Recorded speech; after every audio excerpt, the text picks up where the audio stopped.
dalam 5 tahun terakhir ini, kelompok-kelompok Islam seolah menjadi terasing di negerinya sendiri. Itu yang dia rasakan. Berapa ulama yang berjuang mendirikan republik ini? Indonesia 80% penduduknya umat Islam. Tidak pernah meminta 80% hasil sumber daya alam yang dikuasai negara untuk umat Islam. Gak ada yang minta. Ada gak yang minta? 80% umat Islam penduduk Indonesia tidak pernah meminta 80% APBN untuk umat Islam. Gak ada yang diminta. Sederhana permintaan umat Islam. Dia mau berdialog sama Tuhannya. Dia mengingatkan umatnya akan kebaikan, yang tidak hanya mengajarkan doa makan dan doa minum, tapi juga cara memilih pemimpin. Itu kira-kira. Inilah ketegangan-ketegangan. Ketika agamanya dinistakan, kok susah sekali ini membawa ke proses hukum. Muncullah demo berjilid-jilid, yang kemudian berujung ulamanya tidak bisa pulang. Belum lagi penghujung, kemudian ada agama yang diperhadapkan sebagai musuh besar Pancasila.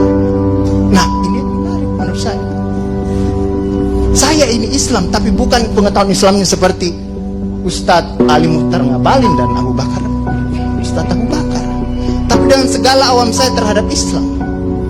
Ketika saya ditanya Pancasila itu di mana dalam kehidupan saya, maka saya akan mengatakan bahwa ketika saya lahir, orang tua saya itu membisikkan Pancasila di telinga saya. Cuma bahasanya bukan seperti yang tertulis dalam Undang-Undang Dasar itu.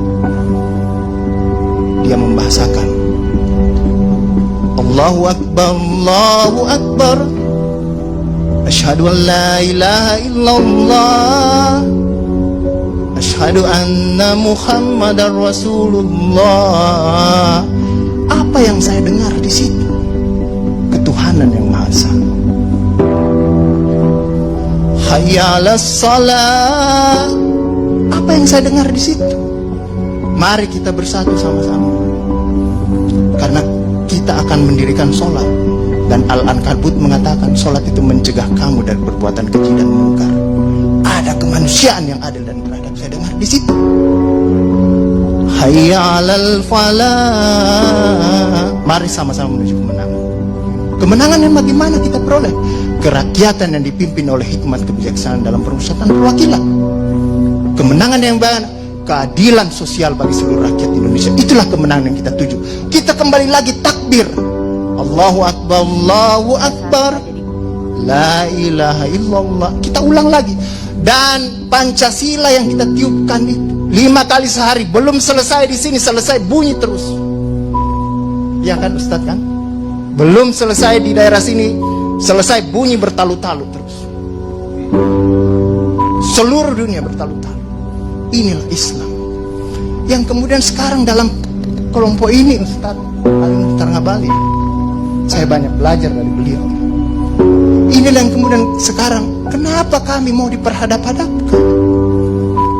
Kenapa kami ada yang menjalankan keyakinannya ketika dia celananya cingkrang, radikal, atau dia pakai cadar, dulu diperhadap-hadapkan. Saya Indonesia, saya Pancasila, ada dulu itu banyak sekali seperti itu. Kenapa kami seperti ini? Akhirnya sekarang semua orang disuruh pakai cadar. Inilah kemudian rentetan yang membuat istilah tadi Ustadz Abu Bakar, kok paranoid sekali dengan undang-undang HIP ini. Ada luka. Ada luka yang tadinya sudah mulai mengering, dilupakan. Tapi tiba-tiba ini kemudian dikhawatirkan, jangan sampai Pancasila ini mau dipakai sebagai instrumen untuk membibirkan kelompok Islam dan kelompok ini. Apalagi kalau kita baca RUU-HIP itu, memegang kekuasaan pembinaan ideologi Pancasila ada sama presiden. Saya juga baca-baca sekilas tadi. Kok di situ ditulis pendidikan nasional menurut undang-undang ini itu berubah. Tujuan pendidikan nasional oleh Undang-Undang Dasar mengatakan bahwa beriman, bertakwa, berakhlak mulia. Di sini diciptakan pendidikan nasional itu bertujuan untuk menjadi tenaga ahli dan terampil. Ini kan mau dikasih jadi tukang bagi kapitalis kalau seperti itu berpikirnya. Nah, inilah yang kemudian yang dirasakan oleh kelompok-kelompok Islam dalam perspektif perjalanan konstitusional kita, bahwa ada yang tidak adil dilakukan oleh kekuasaan. Kelompok Islam selama ini tadi yang saya katakan tidak pernah meminta apa-apa. Paling jauh kelompok-kelompok Islam mungkin dapat honor dari negara, itu pun tidak dipakai untuk foya, dikembalikan lagi untuk membantu negara menghidupkan santri-santri, mencerdaskan kehidupan bangsa, menciptakan manusia-manusia yang beriman, bertakwa dan akhlak mulia, yang sebenarnya tugas pemerintah itu dikembalikan lagi seperti itu. Itulah yang kemudian mulailah sekarang kelompok Islam sangat hati-hati kalau kemudian Pancasila ditiupkan terus, seolah-olah ini mau dijadikan instrumen untuk memarjinalkan Pancasila.